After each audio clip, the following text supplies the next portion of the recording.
नमस्कार, मेरा नाम कमर आगा है। आज के इस पॉडकास्ट में हम बात करेंगे जो इज़राइल का इस समय मिलिट्री ऑपरेशन अ, वेस्ट बैंक के शहर जनीन में चल रहा है, उसके बारे में हम बात करेंगे।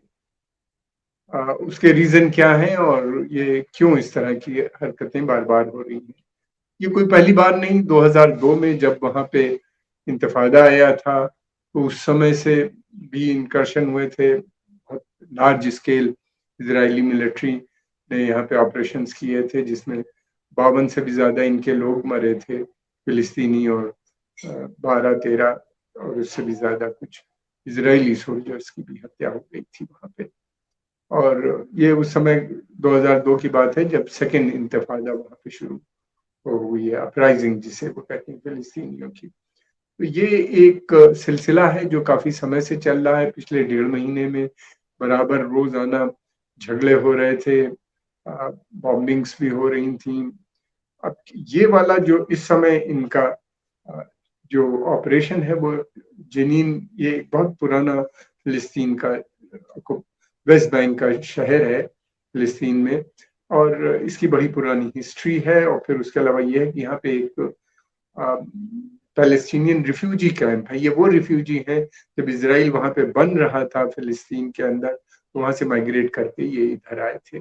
उस वक़्त जो माइग्रेट करके आए थे, वहाँ पे उस समय हालात बहुत बुरे थे, झगड़े हो रहे थे, मैसेकर्स हो रहे थे, जिसमें दायर यासीन जैसा बड़ा मैसेकर, और वहाँ पे उस समय जो थी वो इरगुन, हगाना, इस तरह के मिलिटेंट ग्रुप्स जो थे आतंकवादी, जिन्हें यूनाइटेड नेशन ने और बहुत सी यूरोपियन नेशंस ने उनको डिक्लेयर किया था, वो सब इन्वॉल्व थे उन मैसेकर्स में, जिसकी वजह से वहाँ पे रहे।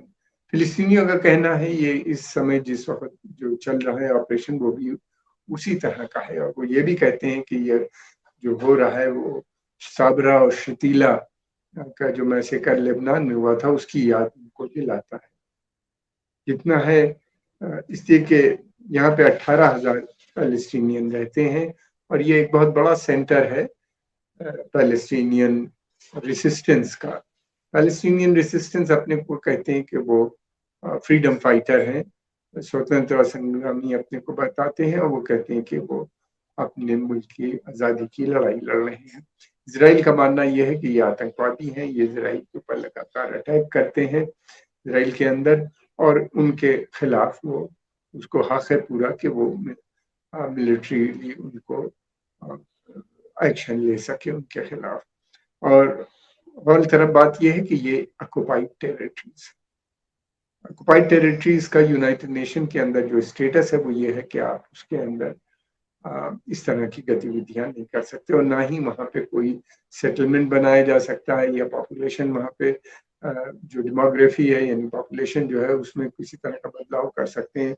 उसका जो कल्चर, रहन सहन, भाषा, वो वैसे ही रहनी चाहिए जब तक के पूरी तरह से सेटलमेंट ना हो जाए। तो ये उनका मानना ये है कि अंतर्राष्ट्रीय समुदाय का भी मानना ये है, चाहे वो यूरोप हो या दूसरे देश में। अमेरिका भी इस बात को कहता है कि ये ऑक्युपाइड टेरिटरीज हैं, यानी इजराइल की ने कब्जा कर रखा है इन जगहों पे 1967 की वार के बाद, जिसमें अरबों की बहुत बुरी तरह डिफीट हुई थी, उसी पे याद। पैलेस्टाइन का जो विभाजन यानी इजराइल का जो गठन हुआ, वो पाकिस्तान बनने के लगभग 1 साल के बाद, और कुछ उसी तरह के हालात, वहां भी झगड़े हो रहे थे, यहाँ भी झगड़े हो रहे थे, उसी तरह के हालात थे बने। एक बड़ी संख्या में वहाँ यो, यूरोप और अमेरिका और तमाम दुनिया से यहूदी वहां जा रहे थे, जो सेकेंड वर्ल्ड वॉर में जिनका नाजी ने बहुत मैसेकर किया था, उनको हत्याएं की थी अलग अलग देशों में। फिर उसके अलावा भारत में पाकिस्तान से रिफ्यूजी आ रहे थे, वो एक काफी सिमिलैरिटी है दोनों की, और दोनों जगह ब्रिटिश राज था उस समय। ये गौरतलब बात है। दूसरी बात ये भी है कि ये इंकर्शन जो है, इसमें बहुत लोग उनको अरेस्ट भी कर लिया गया है, और उनको उन्हीं के घरों में बंद कर दिया गया है, और वहीं पे उनको रिपोर्ट जो आ रही है, उनको न तो खाना मिल रहा है और न ही उनको पानी तक मैसर हो रहा है। ये एक बड़ी चिंता की बात है सबके लिए। और कितने लोग हैं इनका पता नहीं है। और कई 100 लोग वहां से माइग्रेट होके दूसरी जगह निकल गए हैं, वो व्हाइट फ्लैग हाथ में लेके बाहर निकलते हुए भी दिखाई गए हैं। एक फ्रेंच, जो फ्रांस की एक मेडिकल चैरिटी जो है वहाँ की, उसके एक डॉक्टर, लेडी डॉक्टर ने बताया कि उसने 90 जख्मी लोगों को अब तक देखा है। और पैलेस्टीनियन सोर्सेज का कहना यह है कि वहाँ पे मैसेकर्स हो गए हैं और बहुत लोग मारे गए हैं, लेकिन अभी डिटेल उनकी हासिल नहीं हो पाई है, किसी तरह से लोग तक नहीं पहुंच पाई है, क्योंकि वो एरिया चारों तरफ से कॉर्डन ऑफ कर दिया है और बाहर वाले जर्नलिस्ट कोई वहाँ पे पहुंच नहीं सकते। और इसलिए वहाँ के बारे में क्या हो रहा है कुछ पता नहीं, रिपोर्ट्स कुछ फिल्टर होके बाहर आती हैं, उनके बारे में धीरे धीरे पता चल रहा है। और ये भी है कि वहाँ की इलेक्ट्रिसिटी बंद कर दी गई है, टेलीफोन लाइंस कट ऑफ कर दी गई है, उनका कोई कम्युनिकेशन बाहर बाहर वालों से नहीं है बिल्कुल आपके ऊपर। कब तक ऑपरेशन, ये मिलिट्री ऑपरेशन चलेगा, इसकी बात, इसका भी कोई पता नहीं है अब तक। दूसरी बात यह है कि वहाँ के ऊपर जो है, मालूम ये देख, गौरतलब बात ये देखना है कि इसराइल का गेम प्लान क्या है, इसराइल क्या चाहता है। बहुत से लोगों का कहना यह है कि वो इस समय, उसका मानना यह है कि ये बेस्ट टाइम है, इसमें वो ग्रेटर इसराइल बनाने की सोचता है, यानी वेस्ट बैंक और जेरूशलम जो उसके कब्जे में है, और गाजा स्ट्रिप, इसमें वो, उसका इरादा ये है कि आने वाले समय में ये इसराइल का होगा, जो कि Jewish state, pure Jewish state यहाँ पे बनाने का उनका प्लान है। इसराइल कहलाता भी जूइश स्टेट है, और अमेरिका ने उसको मान्यता भी दे रखी है, जूइश स्टेट का दर्जा भी दे रखा है, यानी ये कि ज्यूज कहीं भी हैं दुनिया भर में, यहूदी वहां जाके सेटल हो सकते हैं, रह सकते हैं, और ये उनकी खास जगह है। तो इसराइल का मानना ये है कि ये बेस्ट टाइम है, कि वजह ये है कि उनका मानना ये है कि अमेरिकन पावर डिक्लाइन हो रही है, और इस आने वाले अगले साल में प्रेसिडेंट का इलेक्शन भी वहां पे होना है, जो बहुत इम्पोर्टेंट है। और इलेक्शन के पीरियड में जो भी होगा, गवर्नमेंट लेम डक हो जाती है, प्रेसिडेंट कोई ज्यादा डिसीजन नहीं ले सकता। फिर तीसरी चीज ये है कि जूइश वोट और वहाँ पर बहुत इम्पोर्टेंट है, और इसके अलावा जूइश लॉबी भी बहुत इम्पोर्टेंट है, और जूइश बिजनेस कम्युनिटी भी अमेरिका के अंदर बहुत स्ट्रांग है, जो कि दोनों पॉलिटिकल पार्टीज जो वहाँ पे हैं, रिपब्लिकन एंड डेमोक्रेट, उनको बड़ी बड़ी बड़ा चंदा भी देती है इलेक्शन के लिए, तो वो लोग कोई एक्शन नहीं ले पाएंगे। ये भी कहा जा रहा है कि ग्रेटर इसराइल बनाने का एक ही तरीका है कि यहाँ से वो लोगों को बाहर निकाले। तो उसको निकालने का एक ही तरीका है, जैसे पहले इसराइल जिस तरह से बना था, इसराइल को नेहरू जी ने उस वक्त कहा था ये फिट केस है सेटलर कॉलोनियलिज्म का, यानी सेटल के टेंशन और राइट्स और मैसेकर के माध्यम से ही इनको हटाया जा सकता है, जिस तरह से हमने देखा था पाकिस्तान का गठन। ये लोग का इनका मानना ये है कि, ये का कहना ये है कि जेरूशलम जो है ये उनकी उनकी यूनाइटेड कैपिटल है इसराइल का, तो इससे वो विड्रॉ नहीं करेंगे। अब वो ये भी कह रहे हैं कि अल-अक्सा मॉस्क को भी में भी उनका एक नया प्रपोजल है, बिल आया है उनके कैनेसेट में, जिसमें ये कहा जा रहा है कि लगभग 3/4 जो उसकी जमीन है उसके ऊपर, जो एरिया है उसके ऊपर वो इसराइल अपना कब्जा करना चाहता है, यानी केवल एक छोटा सा पार्ट बनेगा जिसमें मस्जिद है, और जिसका रास्ता भी कहीं और से होगा, बाकी को। और दूसरी बात ये कि उसका कैरेक्टर भी बदल रहा है, यानी अरब कैरेक्टर जो था वो वहाँ पे धीरे धीरे मकान गिराए जा रहे हैं। और इसी तरह वेस्ट बैंक में भी बहुत सी जगह नए सेटलमेंट्स भी बनाने का अनाउंसमेंट कर दिया गया है। और ये हमने देखा ये है कि ये सेटलमेंट जो बनाते हैं बीच शहर के अलग अलग हिस्सों में बना लेते हैं, जिससे कि वहाँ की फिलिस्तीनी पॉपुलेशन जो है उसके मूवमेंट भी रुक जाता है, और फिर वहाँ से उसकी कनेक्टिविटी भी आपस में बंद हो जाती है। तो ये उनके सामने एक बड़ा मसला है फिलिस्तीनियों के सामने। और लगता ये है कि ये समय जिस प्रकार की वहाँ पे गवर्नमेंट है, जो कि बहुत फार राइट गवर्नमेंट कही जाती है, जिसमें बेइंतहा एक्सट्रीमिस्ट लोग हैं, खासतौर से होम मिनिस्टर वहाँ के या इंटीरियर मिनिस्टर, जो इस सब सेटलमेंट्स और इन सब के बारे में काफी समय से बात करते रहे, और खुद भी एक सेटलर है वहाँ पे, यानी इलीगली वहाँ पे रह रहे हैं इन जगहों पे पैलेस्टीनियन टेरिटरीज में। वो समझते हैं कि ये बेस्ट टाइम। दूसरी बात ये भी है कि हर दफे की तरह इस दफे भी यूनाइटेड नेशंस जो है वो बिल्कुल लेम डक है, कुछ उसमें कुछ नहीं कर पाती। सिक्योरिटी काउंसिल के अंदर वीटो पावर अमेरिका और इनके पास है, ब्रिटेन फ्रांस के पास, तो वो इसराइल के खिलाफ अगर कोई रेजोल्यूशन आता है तो वो उसको पास नहीं होने देते।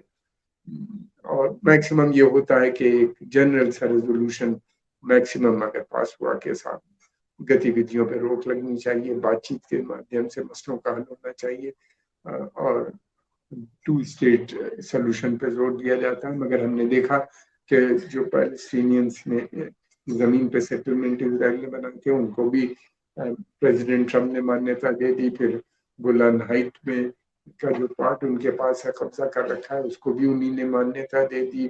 फिर उसके अलावा अपनी जो उनकी वो थी एम्बेसी, उसको भी शिफ्ट कर दिया वहाँ से, तेल अवीव से जेरूसलम अमेरिकन ने।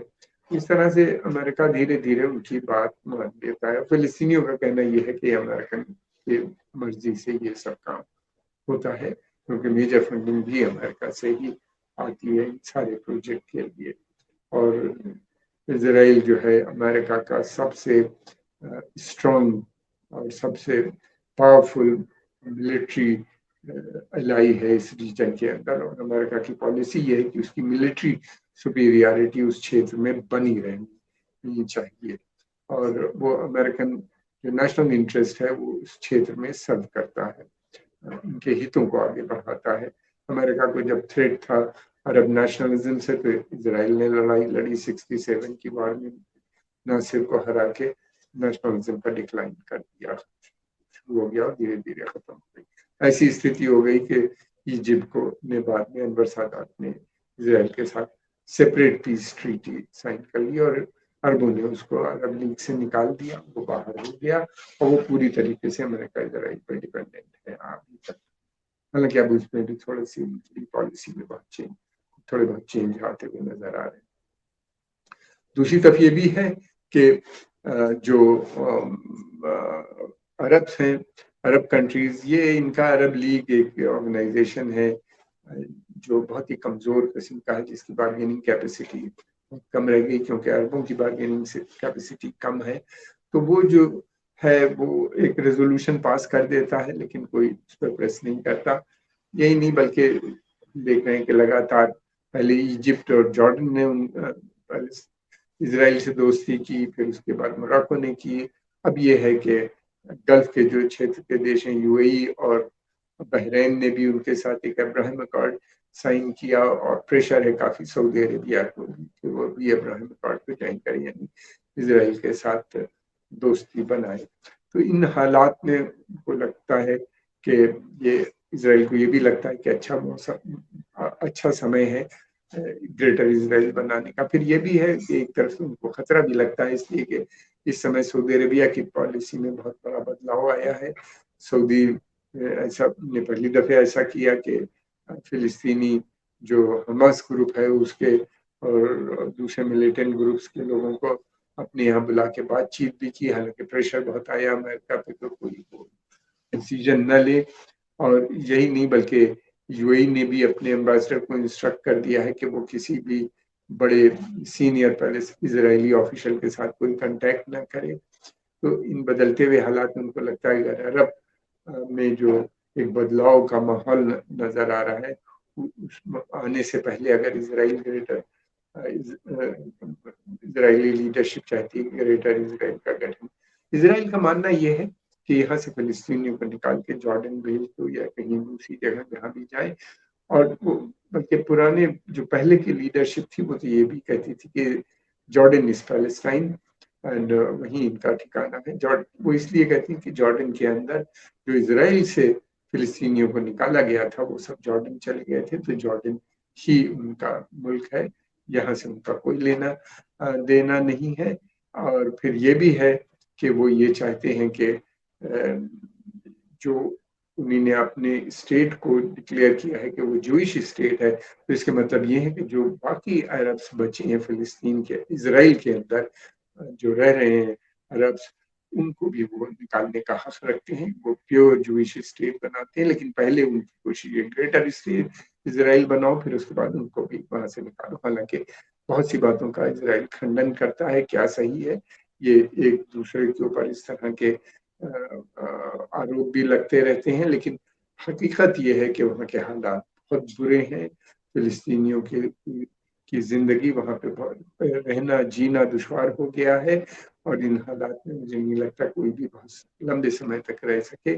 ऐसा लगता है कि आने वाले समय में अगर इसी तरह बना रहा और उनको कहीं से कोई मदद नहीं मिली, तो पलायन भी बड़ी मात्रा में वहां से शुरू होने की संभावना नजर आती है। आज के इस पॉडकास्ट में हम इतनी बात करेंगे। आगे हम फिर एक नए विषय को लेकर हम आपसे उम्मीद करते हैं कि आप अपने सुझाव हमको जरूर भेजें, और जो कमियां हैं इस प्रोग्राम में उसके बारे में भी हमको अवगत कराएं, ताकि हम कोशिश करें उनको दूर करने के लिए। आखिर में आपका बहुत बहुत धन्यवाद समय निकाल कर।